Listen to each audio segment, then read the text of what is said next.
কৃষক ভাইরা শুভেচ্ছা নিন। শুরু করছি কৃষি উন্নয়ন ভিত্তিক প্রামাণ্য অনুষ্ঠান মাটি ও মানুষ। অনুষ্ঠানে এই পর্যায়ে আমরা এসেছি চুয়াডাঙ্গার জীবননগরের মানিকপুর গ্রামে একটি সফল ঘটনা উপস্থাপন করার জন্য। আপনারা জানেন যে আমাদের এই মাটি মানুষ অনুষ্ঠান থেকে আমরা প্রায়ই কৃষি, মৎস্য এবং পশুপালনের ক্ষেত্রে নানা রকম সফল ঘটনা উপস্থাপন করে থাকি।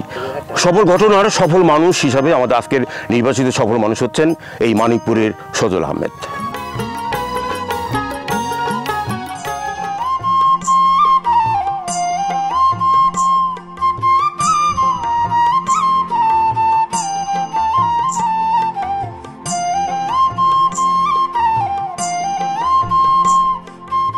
বারো মাসে এটা তো শীতের সময়, যেমন এখন তো কাঁঠাল হচ্ছে, আর এই কাঁঠালের শেপ গুলো দেখেন এখানে আপনি বলছেন যে তিনটা রং পাওয়া যায়, তো রঙের ক্ষেত্রে সব কাঁঠাল দেখতে একই রকম, মানে কোনো পার্থক্য আছে বাইরে থেকে বোঝার ক্ষমতা আছে কিছু? বাইরের থেকে বোঝাবে না, কিন্তু ভিতরে কাটলে কোনোটার এই যে এরকম লাল হবে, কোনোটার পিঙ্ক হবে, এটা যেরকম হলুদ কালার, এটা এরকম হলুদ হবে। আমি এগুলো এখন বিক্রি শুরু করেছেন নাকি? হ্যাঁ, এগুলো আমরা চারাও বিক্রি করছেন, আবার কাঁঠালও বিক্রি করছি। 12 মাসে কাঁঠালের বৈশিষ্ট্য নিয়ে বলছিলেন চুয়াডাঙ্গার জীবননগরের তরুণ উদ্যোক্তা সজল আহমেদ। সাম্প্রতিক বছরে অস্ট্রেলিয়ান ইয়েলো কিং মাল্টা ও 12 মাসে কাঁঠাল উৎপাদন করে সফল উদ্যোক্তা হিসাবে যার নামটি ব্যাপকভাবে আলোচিত, তিনি হলেন চুয়াডাঙ্গা জেলার জীবননগরের মানিকপুরের সজল আহমেদ।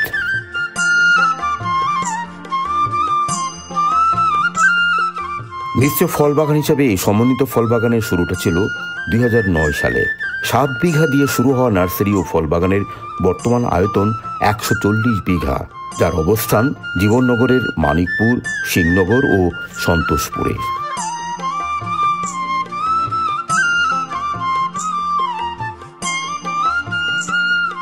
এই সমন্বিত ফল বাগানের সার্বিক চিত্র নিয়ে প্রথম পর্ব দেখেছেন আমাদের আগের একটি অনুষ্ঠানে। তবে তখন ইয়েলো কিং মাল্টার হারভেস্ট শুরু হয়নি। এই যে এমন বাড়ি মারলে এই যে ঢ্যাপ ঢ্যাপ একটা আওয়াজ আছে স্যার, এটা পরিপক্কতার দিকে চলে আসছে। আপনি এই কথাই বলছেন? জি জি জি, এই পরিপক্কতার দিকে আসছে, আরো কয়েকদিন লাগবে এটার সময় আর কি। আমাদের আজকের পর্বে আমরা তুলে ধরব সজল আহমেদের বাগানের মাল্টার হারভেস্ট এবং পোস্ট হারভেস্ট। এই গাছের ফলগুলো তো মনে হচ্ছে সব পেকে গেছে। শুরুতেই চলুন সজলের মুখ থেকে আবার আমরা শুনে নিই ইয়েলো কিং মাল্টার বৈশিষ্ট্য কি। এটা বাংলাদেশের সর্বপ্রথম হলুদ মাল্টা বাগান। এটা খুবই মিষ্টি হয়, এটা লেট ভ্যারাইটি, এটার বাজার প্রাইস খুব ভালো থাকে। আর এটা আপনার যখন গাছ লাগাই, আপনার ছোট গাছ লাগাই, এটা 2 বছরের পর থেকেই ফল দেয়। আজ একটু পরেই হারভেস্ট শুরু হবে। জানুয়ারির প্রথম থেকে ইয়েলো কিং মাল্টার বিক্রয় শুরু হলেও এই সময়ে এসে বাগানের উৎপাদিত সবগুলো মাল্টা পাইকারি দরে ক্রয় করেছেন প্রিমিয়াম ফ্রুটস নামের একটি প্রতিষ্ঠান। জি, তাহলে আপনার সঙ্গে কথা থাকলো, আমাদের জন্য এটা বরাদ্দ থাকবে। আচ্ছা, আপনারা প্রিমিয়াম ফুড থেকে আজকে যে সজল সাহেবের বাগান নির্বাচন করেছেন, এখন তো মালটার অসময়ে, তো আপনারা কোন ভিত্তিতে আপনারা এই বাগানটা নির্বাচন করেছেন? আমরা প্রিমিয়াম ফ্রুটস থেকে চেষ্টা করছি নিরাপদ ফল নিয়ে কাজ করার জন্য। এটা কি নিরাপদ আপনার কাছে মনে হচ্ছে? জি, আমার কাছে নিরাপদ মনে হচ্ছে, এবং আমরা এর আগেও কয়েকবার এখানে এসেছি, আমরা পর্যবেক্ষণ করেছি। পর্যবেক্ষণ আগে থেকে ছিল? জি, আমাদের যোগাযোগ পর্যবেক্ষণ, আমরা সরেজমিনে আসি। আচ্ছা, মানে শুধুমাত্র সজল ভাইয়ের সঙ্গে আমাদের মুখে কথা হয়েছে বিষয়টা তা নয়, আমরা এর আগে এসেছিলাম বড় টিম নিয়ে আর কি। তো আমরা এর আগেও কয়েকবার এসেছি, দেখেছি, তারপরে আমরা সিদ্ধান্ত এসেছি। এগুলো হলো আপনাদের প্রক্রিয়া, যে প্রক্রিয়ার মধ্যে আপনারা ফলগুলো ক্রয় করেন। এইভাবে আমরা, আপনারা তো অনলাইনে সাপ্লাই করেন? জি, আমরা অনলাইনে আমাদের কার্যক্রমটা। এই মালটা আমাদের অনুষ্ঠান দেখে, মাটি মানুষ দেখে কেউ যদি এই মালটাটা পেতে চায়, তাহলে কিভাবে যোগাযোগ করবে? যে আমাদের প্রিমিয়াম ফ্রুটসের পেজ আছে, ফেসবুকে সার্চ করলে সহজেই পেয়ে যাবেন। আপনারা যে কোনো কোয়ান্টিটি দেবেন? জি, আমরা কর্পোরেট সেল করে থাকি, তারপরে আমাদের কাস্টমারদের চাহিদা অনুযায়ী আর কি আমরা একটা প্যাকিং করি। আমাদের 3 কেজি, 5 কেজি, 10 কেজি, 20 কেজি এরকম একটা প্যাকেজিং করা হয়। নতুন করে ভ্যালুয়েট করবেন? জি জি জি, আমরা এটা করে। সজল সাহেব, আজকে যে মূল্যটা পেলেন, এই সাধারণ পাইকারের কাছে যদি যে টাকা পেতেন, ওদের কাছে একই পাচ্ছেন, কম বেশি পাচ্ছেন? সাধারণ পাইকারিদের ছাড়া দেখা যাচ্ছে 2-5 টাকা 10 টাকা বেশি। 5 টাকা বেশি? হ্যাঁ। রংপুর ভিত্তিক এই প্রতিষ্ঠান সাম্প্রতিক বছরে মৌসুম ভিত্তিক ফল ফলাদি অনলাইনে চাহিদা গ্রহণ করে ভোক্তাদের নিকট সরবরাহ করে থাকে।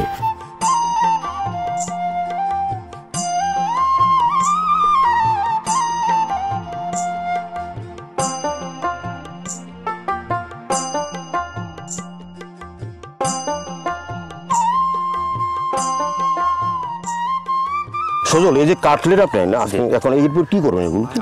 এগুলো আমরা হচ্ছে আপনি তো মার্কেটিং করতেছেন। হ্যাঁ, এগুলো পরিষ্কার করব। এগুলো যে পানি দিয়ে পরিষ্কার করলে এটা ময়লা টয়লা গুলো ধুয়ে দিলে দেখতেও অনেক সুন্দর লাগবে। গ্রেডিং করবেন না এর মধ্যে? হ্যাঁ, এর মধ্যে গ্রেটিং হয়ে যাবে। এই যে ছোটগুলো কেমন দাম এগুলো হবে, আর বড়গুলো কেমন দাম হবে? একই দাম হবে? যেগুলো বড় আছে ওইগুলো আমরা 210 টাকা বেচবো। এইগুলো দেখা যাচ্ছে যে আপনার 180 টাকা 90 টাকা। সবগুলো তো পরিপক্ক না? হ্যাঁ, এখানে তো কোনো না, এখানে কোনো কাঁচা ফল না।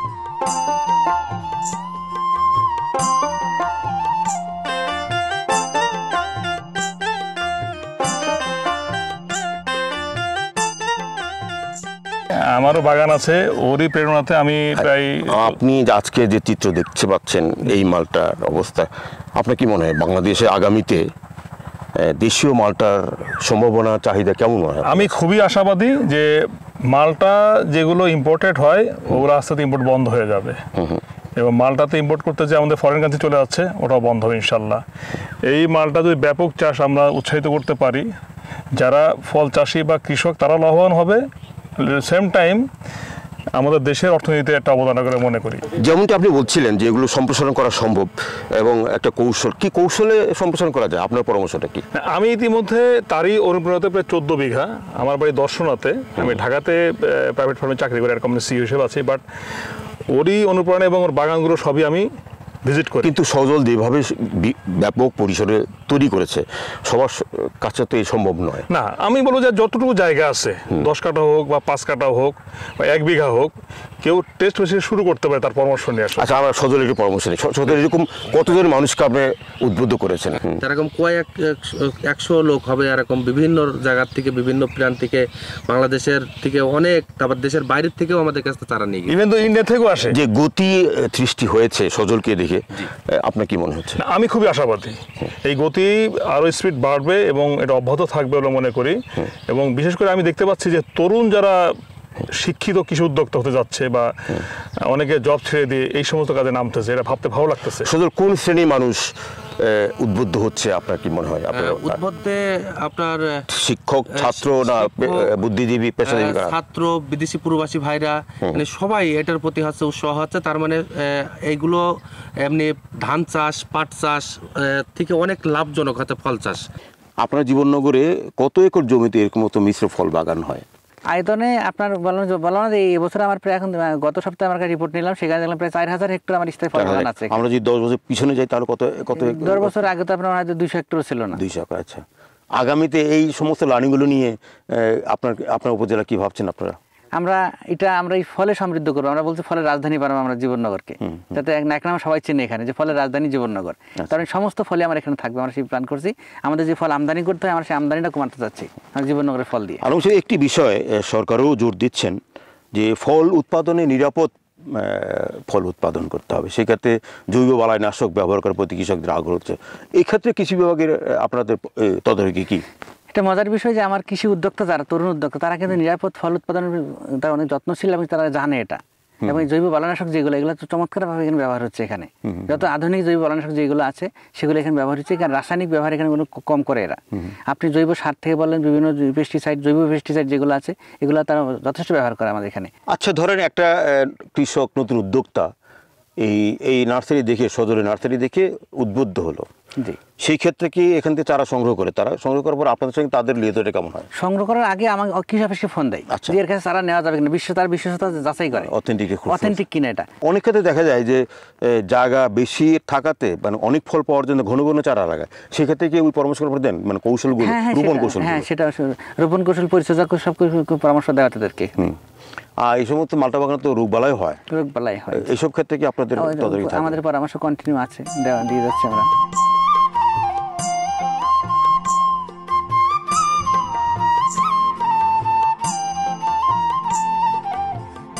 এখন যে ফলাফল পাচ্ছেন চমৎকার, আজকে তো আমরা হারভেস্ট দেখলাম, জি, আপনার এখানে অনেকগুলো ভ্যারাইটিও দেখলাম, জি, তারপরে আপনার কয়েকটা কাঁঠালের ভ্যারাইটিও দেখলাম। হ্যাঁ, কাঁঠালও দেখলাম।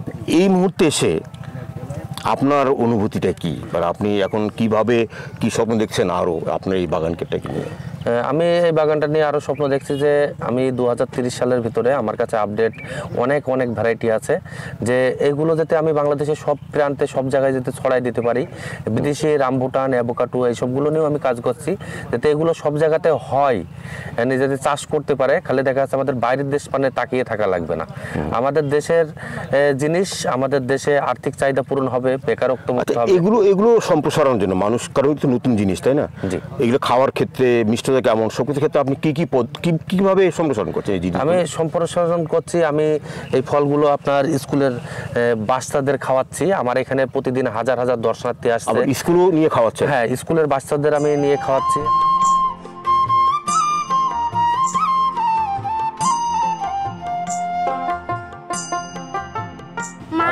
মালটা কেমন, মিষ্টি না টক? অনেক মিষ্টি। কখন খাইছে এরকম মিষ্টি নাকি খাওনি?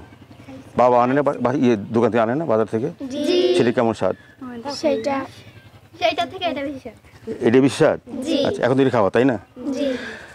ডিডি সাহেব, আপনারা এই ধরনের প্রোগ্রাম কেন করছেন? এর মধ্যে দিয়ে আপনারা কি মেসেজটা দিতে চাচ্ছেন আমাদের দেশবাসী কৃষকদেরকে? আমাদের কৃষি সম্প্রসারণ অধিদপ্তরের একটা উদ্দেশ্য হচ্ছে যে কোনো একটা প্রযুক্তি সম্প্রসারণ করা। আমরা এটিকে দেখছি যে সম্প্রসারণের একটা পদ্ধতি আর কি। আমরা এই বাচ্চাদের মধ্যে এই দেশীয় ফল, বিশেষ করে মালটা, যেটা আমাদের দেশে উৎপাদিত হয়, সেটিকে আমরা সম্প্রসারণের একটি উদ্যোগ এটা নিয়েছি, যে এই ছোট ছোট বাচ্চারা এই ফল খেয়ে অভ্যস্ত হবে এবং তারা ভবিষ্যতে এই ফলে বাজারে গিয়ে খুঁজবে। এই ধরনের উদ্যোগ কিন্তু কৃষি অধিদপ্তর ছিল না কখনো, আপনারা নতুন করে নিয়েছেন কর্মসূচিটা? কর্মসূচি আমাদের নিজেদের উদ্যোগে নেয় আর কি। কেমন মনে হয়? অবশ্যই ভালো, অবশ্যই ভালো এটি, যে আপনার যেহেতু বাচ্চাদের আমরা উদ্বুদ্ধ করতে পারছি, এরা যদি উদ্বুদ্ধ হয় ভবিষ্যতে এরা কিন্তু আমাদের একটা ভোক্তা তৈরি হবে।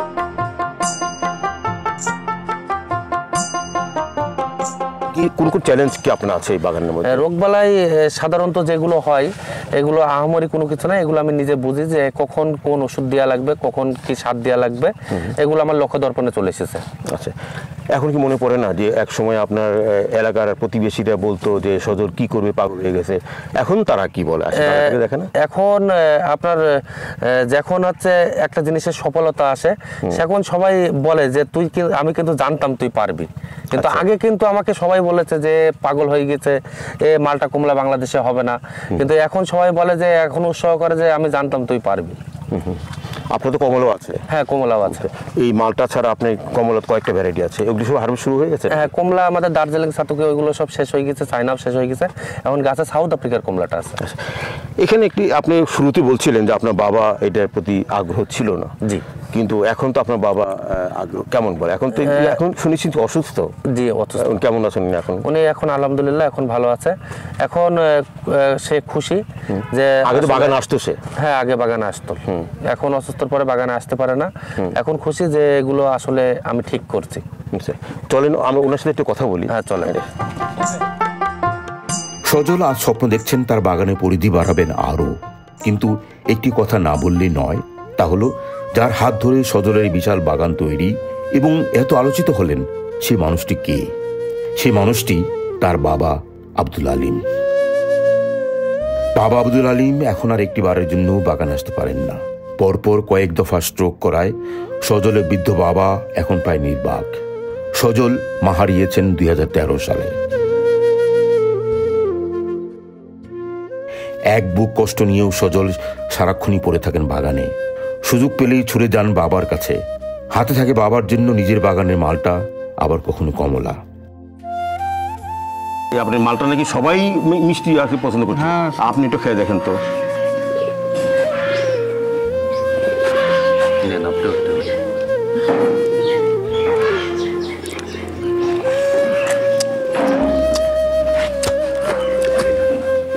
অনেক মিষ্টি, ভালো মিষ্টি। আগেও তো মালটা খাইছেন না, বাজারে কিনাই না? বাজারে চেয়ে ভালো, অনেক ভালো। নিজের ছেলে উৎপাদন করতেছে, তাই না? ভালো লাগে না শুনে? হ্যাঁ, তা তো ভালো লাগে। আচ্ছা, এমন কোনো স্মৃতি আছে নাকি যে বাগান শুরুর আগে সজলের মা থাকা অবস্থায় কোনো স্মৃতি পড়ে যে সজলকে করতে দিত না, ছাত্র ছিল, কাজ করতে দিত না, এখন সে মনে পড়ে না? না, তাও মনে পড়ে। ওই মা চিন্তা করতে খুব, তাই না, যে কি করে খাবে। আচ্ছা, তো এই বাগান ফিরে আমার ছেলে আগে 4 গুণ ভালো।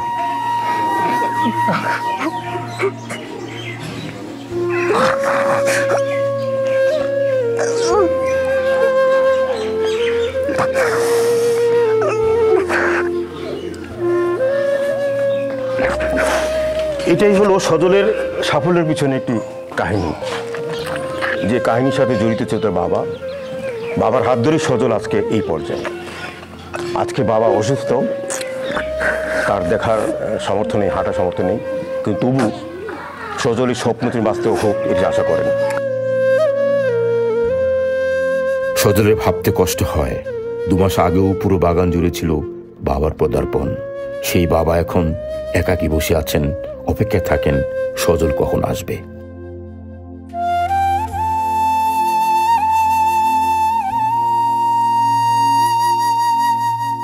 সজল আহমেদের সম্মানিত খামারের মালটা হারভেস্ট নিয়ে ছিল আমাদের দ্বিতীয় পর্ব। আজ এ পর্যন্তই। আমাদের আগামী অনুষ্ঠানগুলো দেখবার আমন্ত্রণ জানিয়ে শেষ করছি আমাদের আজকের মাটির মানুষ। সকলকে ধন্যবাদ।